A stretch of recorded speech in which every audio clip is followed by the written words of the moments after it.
If you want to delete your Uber Eats account permanently, follow these simple steps to ensure your account is removed completely. Step 1. Open the Uber Eats app.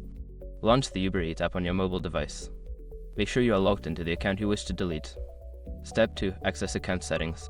Tap on the profile icon or the menu icon, usually located in the bottom right corner of the screen. From there, navigate to the account or settings section. Step 3. Select privacy settings. Within the account settings, look for an option related to privacy or account management. This is where you will find the option to delete your account. Step 4. Request account deletion. Follow the prompts to request account deletion. You may need to confirm your decision and provide a reason for leaving.